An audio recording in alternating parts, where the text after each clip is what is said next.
Bismillah, elhamdülillah. Esselatu vesselamu ala Resulillahi ve ba'd. Esselamu aleyküm ve rahmetullahi ve berekatuh.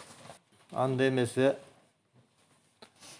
Hadis энциклопедиясы деп баштаган сабактарыбызды улантабыз. Хадистер жыйнагы бул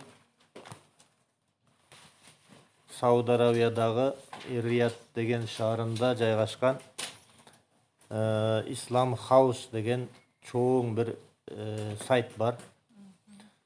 Ал ошо дүйнөнүн 70тен ашык тилине которулуп тарала турган эң жакшы сайт. Ошол былтыр бекен, мурдагы жыл бекен ошо дүйнөдөгү алдыңкы сайттардын катарына кирген да. Ислам Хаус деген, Ислам үйү деген сайт бар. Эми булар жалаң сахих кабарларды таратуу менен шугулданган үчүн дүйнөдөгү этибарлуу немелердин катарына кирген.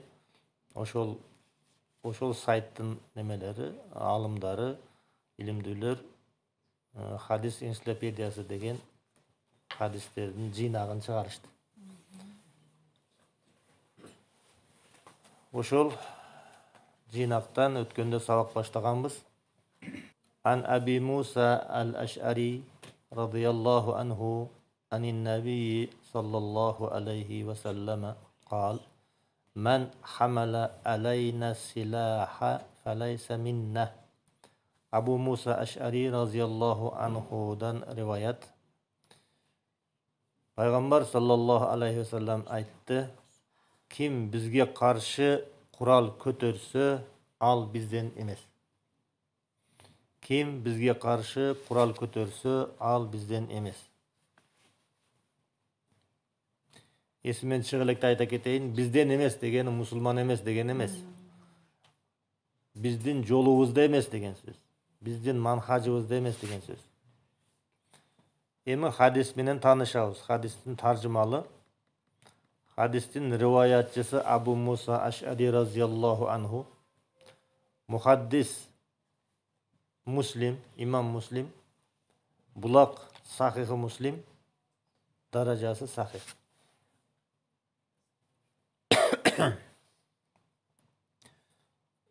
Oşentip hadistin matnını okuduk, tarjımalını bildik, emi hadistin düşündürmöz. Fikhul hadis. Peygamber sallallahu aleyhi ve sellem aytkan, kimge Allah Taala жақшылық кылууну кааласа, ал адамды динди факих кылат деген, динди түшүнүүчү кылат деген. Фикх дегени бир нерсени түшүндүрүп бериш, ачыктап бериш деген сөз. Хадистин дагы фикхи бар. Азыр ошо хадистин түшүндүрмөсү. Пайгамбар саллаллаху алейхи ва саллям бул хадиси менен имандуулардын өз ара бир тууган экенин айткысы келет. Себеби бир тууганына каршы кылыч көтөрбөйт да, курал көтөрбөйт да. Анан мусулмандардын, имандуулардын кайгысы дагы, кубанычы дагы ортодо экенин айткысы келет.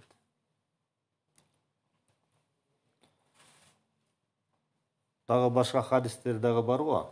Мусулмандар өз ара боорукерликте бир дене сыяктуу деген. Ошону айткысы келет. Жана мусулмандар, имандуулар душмандарына каршы бир дене сыяктуу, бир жеңден кол, бир жакадан баш чыгарган биримдикте экенин баяндайт бул хадисинде. Мына ушул айтылган нерселер мусулмандарга биримдикти, өз башчыларына моюн сунууну, аларга каршы чыккандарга каршы чыгуу менен аларга жардам берүүнү милдет кылат.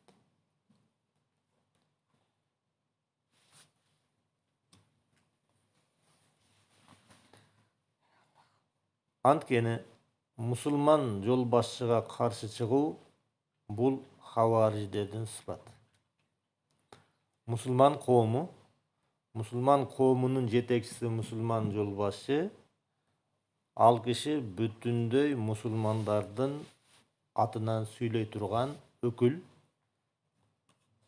Peygamber sallallahu aleyhi ve sellem kim bizge karşı kural kötörse degende, oşol musulmanlardan başında turgan imandu padişaha da kılıç kötörse degen manege ketet. Musulman kavmuna je musulman kavmunun başında turgan imandu padişalarga karşı kural kötörü bul havarijlerden sıfatı bolat. Havarij degeni Arap dilinde haraca yahrucu degen yetiş bolat. Haraca degeni çıktı degeni. Havarij degeni karşı çıkuvçular degeni. Harici degeni karşı çıkuvçu degeni. Havarijler kimler? Alar murdağı sabaklarımızda ötkönbüz. Bul hadistin düşündürmesinde de aytıp ketebиz. Alar musulmandardын biriндегин talkalıuçular. Жана musulmandarga karşı kural kötörүүчүлөр. Şariat ökümünde havarijlerge karşı küreşүү vacip bolat. Egerde havarijdin жүрөгүндө İslamды сүйүү сезими болсо, анда musulmandarga kural kötөрбөйт эле. Musulmandarga kural kötөрдүбү, demek anın жүрөгүндө İslamga болгон сүйүү жок. Бул hadiste havarijlerge жаман акыбеттин убада кылынуусу эл башчыга каршы чыгуу чоң күнөө экенин билдирет. Havarijlerge кандай жаман убада кылды Пайгамбар саллаллаху алейхи ва саллям? Бизден эмес деди да. Ошо бизден эмес дегени шулардын иши чоң күнөө, кабира экенин билгизет. Жана аларга каршы күрөшүү важип экенин билгизет. Эми хаваrijlerдин тарыхына токтолуп кетебиз кыскача. İslamiyet tarixinde en alğaçkı harici, en alğaçkı karşı çıkıcı Peygamber sallallahu aleyhi ve sellem İslam kavminin, ümmetin, İslam memleketindagi başçısı bolup turganda. Mına oşol başçıga karşı çıkkan en alğaçkı okuya Peygamber sallallahu aleyhi ve sellem'in zamanında al kişinin özüne tüzdön tüz karşı çıkkan Abdullah ibn Zul Huvaysira degen kişi. Havarijlerдің tarixi uşundan baştalat. Abdullah ibn Zul Huvaysira. Abdullah ibn Zul Huvaysira.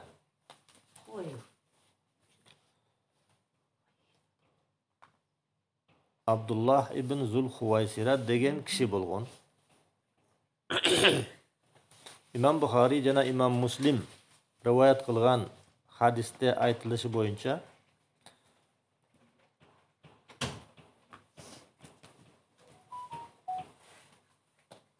Rasul sallallahu aleyhi ve sellem kazattardın birinden keyin olca bölüştürüp jatkan malda oşol Abdullah bin Zulhuvaysira degen kişi kelip katut tiyet. Ey Muhammed, Allah'tan kork, jana adiletli bölüştür dep katı aytat Peygamber sallallahu aleyhi ve sellem'e. Bul İslam tarixinde en alğaçkı ret Peygamber sallallahu aleyhi ve sellem'e karşı çıkuu boldu. Haraca degen uşul. Havarij degeni karşı çıkuvçu degen söz. Buna en alğaçkı havarij kim boldu? Abdullah bin Zulhuvaysira kaçan baştaldı? Peygamber sallallahu aleyhi ve sellem'in özünün zamanında baştaldı.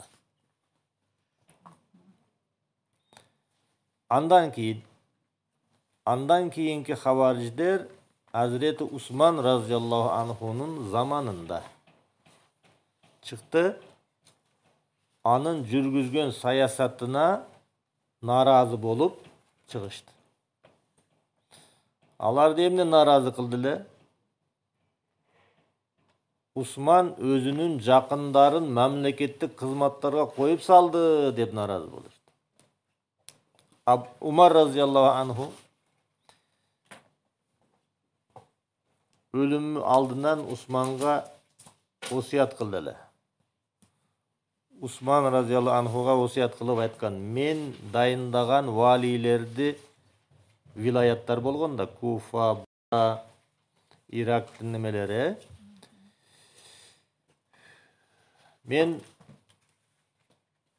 дайындаган валилерди ошо вилаят башчыларын өзгөртпөйсүн" деп осуят кылган. Макул деп Усман разияллаху анху халиф болгондо Умардын адамдарын өзгөрткөн жок. Бирок кээ бир окуялар болот. Ошондон кийин 1 жылдан кийин анан өзүнүн ижтихады боюнча шарттардын көтөргөнүнө карап, элдердин пикирлерине карап, кээ бир жерлерде наразычылык болот. Ошого карап анан өзгөртө баштады. Ошол өзгөртүүлөрдүн арасында кээ бир вилаяттарга өзүнүн тууган дайындаган адам анын тууганы болуп чыкты. Мындай жатканда өзүнүн жакын туугандарын кээ бир жерлерге вилаят башчысына койду. Мына ушул нерсе хавариждерди наразы кылды. Мындай жатканда ошоно наразы болуп, анан каршы чыгышты. Абдуллах ибн Саба деген киши болгон, түү яхуди. Ошол киши тутантып бул нерсени, бийликке каршы пикирлерди. Мына Усман өзүнүн туугандарын коюп алды. Социалдык вопросторду көтөрүп, адилет кылбай жатат. Дагы бир Усмандын доорунда разияллаху анхунун доорунда хавариждердин чыгышынын дагы бир себеби Усман разияллаху анху мусхафты кайра жаздырган эле. Кабарыңар бар, мусхаф, Куран Пайгамбар саллаллаху алейхи вассаламдын убактысында китеп акыбалында болгон эмес. Китеп акыбалында, эки мукабалуу китеп акыбалында болгон эмес. Куран Пайгамбар саллаллаху алейхи вассаламга келген вахийлерди адамдар жазган, бирок алар таркак, чачыранды абалда болгон, карылардын жүрөгүндө болгон, терилерге жазылган, дагы башка сөөгтөргө жазылган акыбалда, таркак акыбалда болгон. Кийин Абу Бакр разияллаху анхунун доорунда муртаттар деген чыккан, динден кайткандар. Ошолорго каршы согушта Мусайлима аль-Каззаб деген кишиге каршы согушта 70-тен ашык кары өлүп кеткен. Жихадта өлүп кеткен. Ошондо Умар разияллаху анху Абу Бакрга разияллаху анхуга эскертип айткан: эгер ушундай согуштар боло берсе, карылар өлө берсе, анан биз Куранды таппай калбайлы. Кел Куранды толуктап жаздыртып коелу, китеп шекилине келтирип коелу дегенде Абу Бакр разияллаху анху макул болгон эмес. Эй Умар, сен мага пайгамбар кылбаган нерсени кыл деп айтасыңбы деген. Карагыла, сахабалар канчалык деңгээлде сүннөттү бекем кармап, Пайгамбар саллаллаху алейхи вассаламдын жасабаганы мен жасаймынбы деп. Абу Бакр макул болгон эмес. Анан Умар разияллаху анху насаат айткан: "Же бул бидат болмок беле бул. Пайгамбар саллаллаху алейхи вассалам жасабаган мезгил жасабаган болсо, вахий түшүп турган да ал мезгилде. Вахий түшүп турган. Анан акыркы вахий түшкөндөн кийин пайгамбарыбыз өтүп кеткен. Эми аны ал мезгилде китеп шекилинде кылып жазганга неме болгон, муктаждык болгон жок. Карылар көп эле. Мына эми азыр карылар өлүп кете берсе кандай болот деп Умар разияллаху анхунун тынчсыздануусу насаатынын негизинде Зайд ибн Сабит баштаган карыларга дагы 2-3 карыны кошкон дагы кимде кандай Куран аяты болсо алып келгиле деп бардыгын чогултуп комиссиядан өткөрүп, текшерип, анан bir mushaf кылынган Абу Бакыр разияллаху анхунун доорунда. Анан Абу Бакыр разияллаху анху өткөндөн кийин mushaf түздөн түз эле Умардын колунда аманат калды. Умар разияллаху анху өткөндөн кийин анын кызы Хафсанын колунда калып калды. Хафса ким эле? Пайгамбар саллаллаху алейхи вассаламдын аялы эле. Усман разияллаху анхунун дооруна келгенде жаңы жерлер, мынау Ирак, Хорасан жерлери дагы фатх кылынып, исламга кошулду. Араб улуты араб болбогон карылар чыкты, Куран жаттаган. Арабтардын өзүнүн деле, араб тилинин деле диалектери бар. Ар кандай диалектери бар. Мисалы үчүн мисирликтер жени г деп сүйлөшөт. Мисир диалектиде жени г деп сүйлөшөт. Ошол сыяктуу. Саудиянын өзүнүн арабтарында арасында дагы диалектер бар. Маккалык башка сүйлөйт, Мадиналык башкача сүйлөйт. Эки шаардын арасы. Анан буга кошумча берки Ирак жакта, Кавказ жакка келди, Түркия жакка, бизге чейин, бизге жакынкы өлкөлөргө чейин ислам тарап калгандан кийин анан ошо биздин адамдардан, түрктөрдөн дагы, Түркүй, Кавказ элдеринен дагы карылар чыгып туруп, анан окууда бири-биринен ажырала баштады. Кыраттар айырмалана баштады. Бул нерсени байкаган сахаба, унутуп атам, bir сахаба, Ибн Масуд бекен же башка бекен, bir сахаба. Хузайфа ибн Яман болсо керек, валла алам. Хузайфа болсо керек, байкап калат bir жерде. Байкап калып, бул окуя Иракта болот. Байкап калып, түз эле аттанып Осмонго барат дагы, Усманга барып, "Яр Усман, мындай болуп атат. Ислам жери кеңейип, Куран окууда өзгөчөлүктөр пайда болуп атат. Анан ар ким жазып алып атат, ошо өзүнүн жаттаганын Куран кылып жазып алып атат. Бир жазылган Куран башкасына дал келбей калып атат. Ушунун сен bir чарасын колдон. Эгер колдонбосоң, мынау яхудилер, христиандар кантип неме болуп кеткен болсо, бири-бирине карама-каршы болуп, китептер ар кандай болуп кеткен болсо, ошондой болуп калбасын дейт Хузайфа ибн Яман. Bir канча китептери бар да христиандардын, яхудилердин. Ошондой болуп калбасын. Ошону алдын ал деп Хузайфа насаат кылганда, Усман разияллаху анху дароо баягы эле Зайд ибн Сабитти башка карыларды чакырып туруп, тапшырманы берип кайра жаздыртпайт. Хафса энеден Куранды алдыртат. Баягы Абу Бакыр доорунда жазылган мусхафты алдыртат. Алдыртып, ошонон нуска көчүртүрөт. Кайра жаздыртпайт, ошонон нуска көчүртүрөт. Бир гана мусхаф бар болчу да. Ошонон Усман нускаларды көчүртөт. Хаттаттарга, карыларга. Көчүртүп, Иракка, Шамга, дагы башка ислам борбору болуп калган өлкөлөргө бирден жиберет дагы. Анан дагы бир талаш чыгат. Жанагы нуска көчүрүп аткандар 4төө болот. 4төөдөн 3өө Маккалык, бирөө Мадиналык болот. Зайд ибн Сабит Мадиналык болот. Калган 3өө Маккалык болот. Ушул 4төөнүн ортосунда талаш чыгат.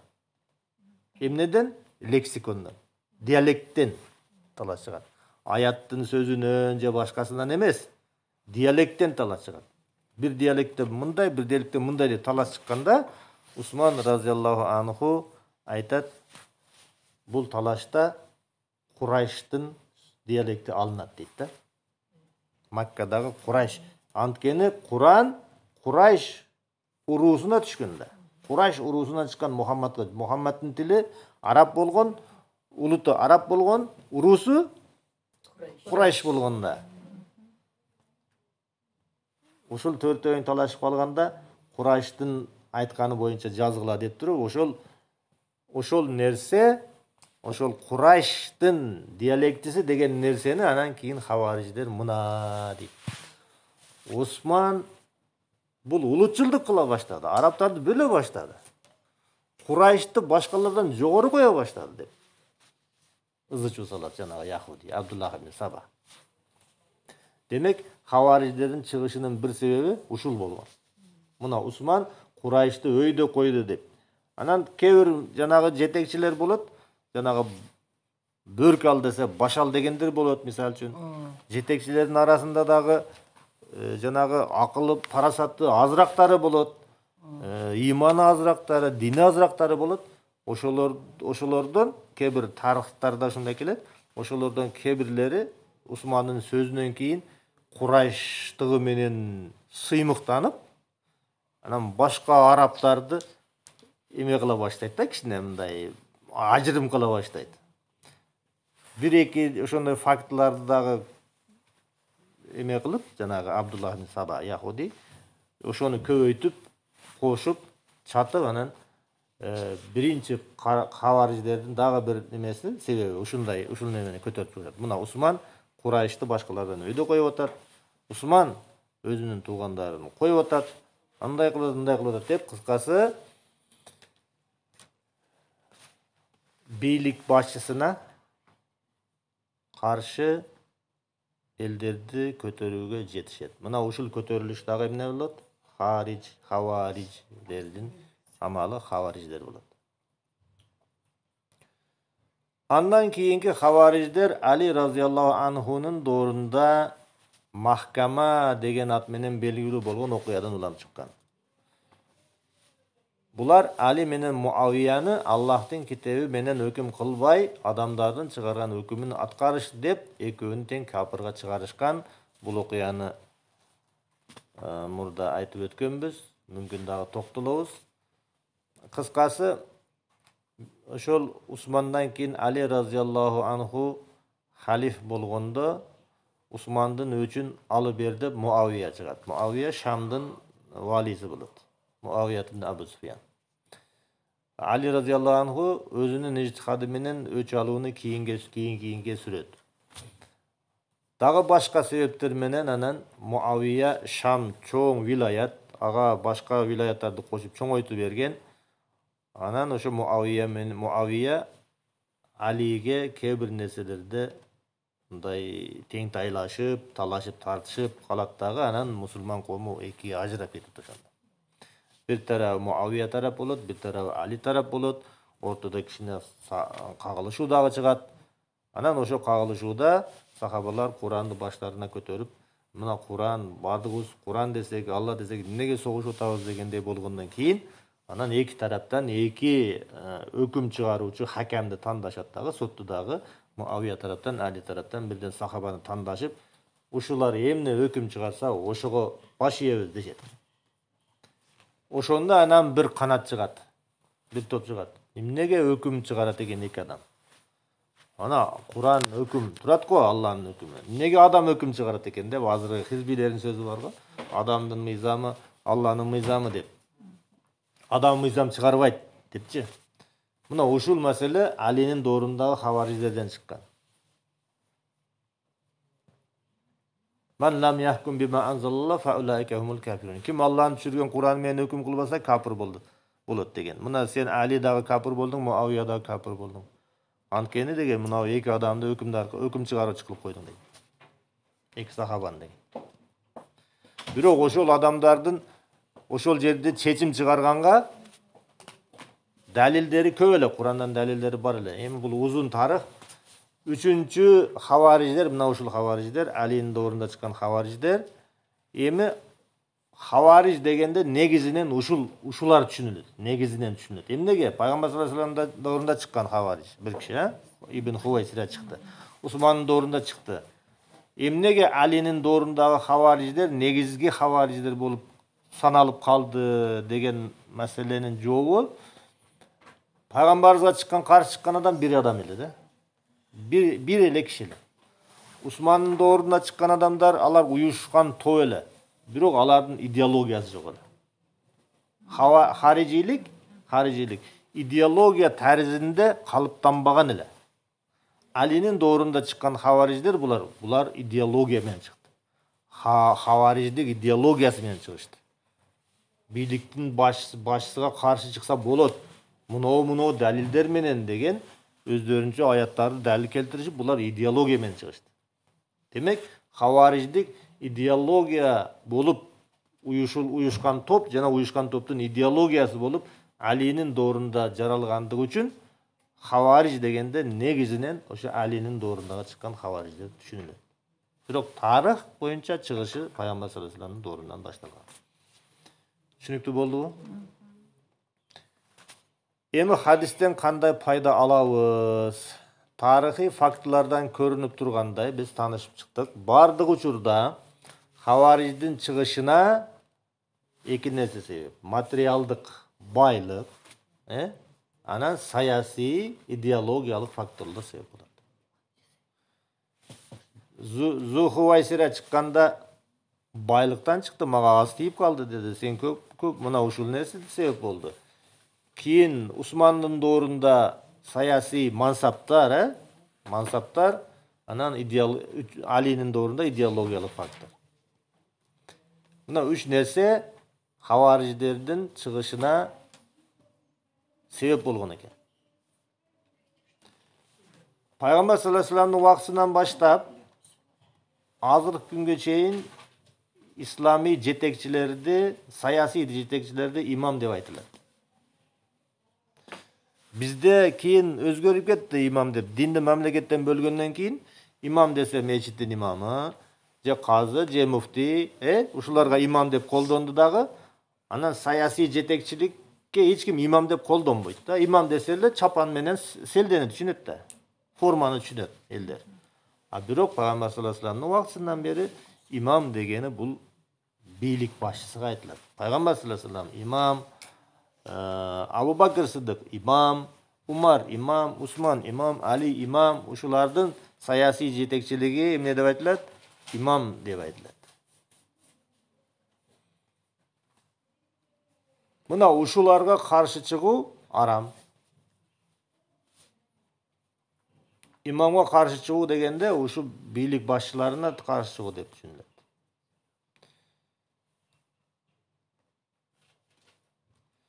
Эми эгер ошол бийлик башчылары, мусулмандардын саясий жетекчилери капырчылыктан башка күнөө иштерди жасаса дагы аларга каршы чыгуу болбойт, туура болбойт. Түшүнүңөрбү?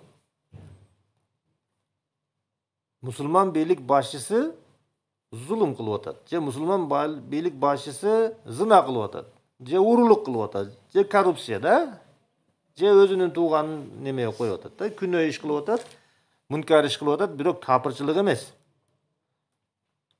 Ошондо дагы аларга каршы чыкканга болбойт. Ахли сүннанын манхажы ушул. Аларга каршы чыкса, мисалы үчүн мынау жеп койду, ичип койду деп каршы чыкса, ал хавариждик болот.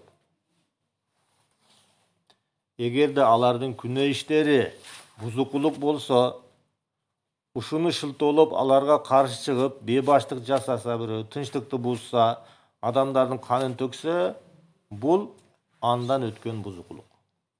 Булар бузукулукту оңдойбуз деп атат, мисалы үчүн. Муну алмаштырабыз деп атат бир коррупционер бийлик башчысын да. Коррупция бузукулукпу, бузукулук. Бирок аларга каршы чыгып тополоң көтөрүү, тынчтыкты бузуу, элдердин канын төгүү, бул андан өткөн бузукулук да. Эгерде күнөө иш жасаган башчыларга каршы чыгуу арамбы? Арам деп атса, адилеттүү башчыларга каршы чыгуу жөнүндө эмне десе болот.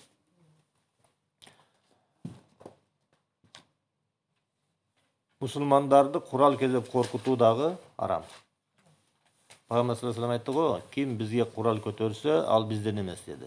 Ошо курал көтөрүү эгер тамашалап болсо дагы айтат го, мурдаттан калган, мисалы силерде уккансыңар да, чоң атта чоң энелер пычак кезебе дейт да. Пычакты мындай сунсаң, мындай сунба дейт. Мындай сун дешет го. Анын түбү кайсы? Ушул хадисте жатат. Kim bizge karşı kural kötörse bizden emes деген hadisten musulmanга курал кезеп болбойт деген эреже чыгат. Эгер тамашалашып болсо дагы мынтип эме кылып койгон болбойт.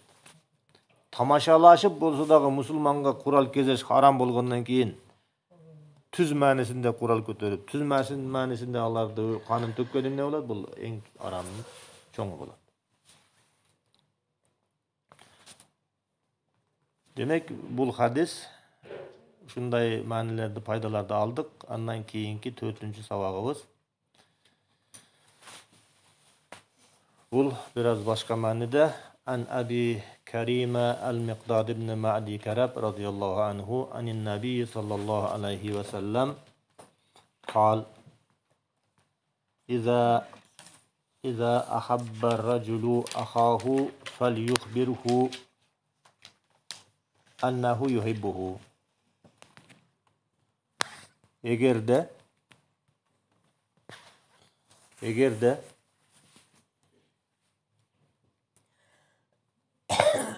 bir kişi Müslüman bir tuğanın жақшы көрse, men seni Allah üçün жақшы көрем деп bildirip koysun. Hadis.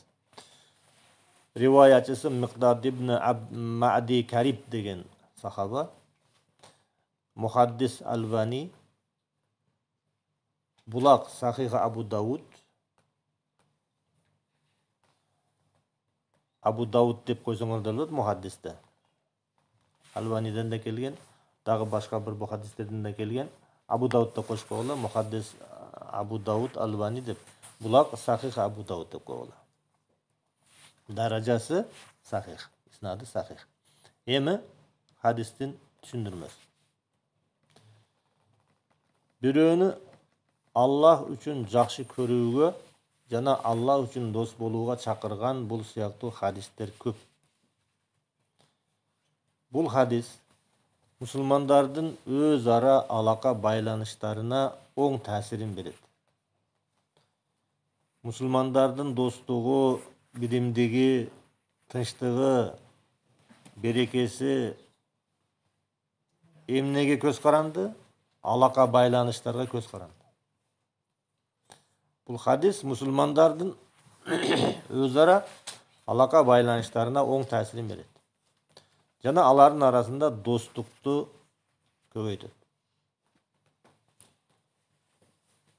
Кайсы бир адам, мусулман пенде, өзү жакшы көргөн кишиге мен сизди Аллах үчүн жакшы көрөмүн деп айтуусу алардын арасында жакындыкты, ынтымакты жаратат.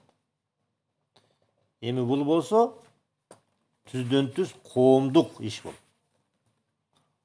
Коом адамдардан турат да. Эки адамдын же адамдардын бири-бирине ынтымакка, жакшылыкка умтулуусу болушу бул коомдук пайда. Коомду ажырымдан, тыркырап кетүүдөн, бөлүнүп кетүүдөн сактайт жана коомдук алакаларды бекемдейт.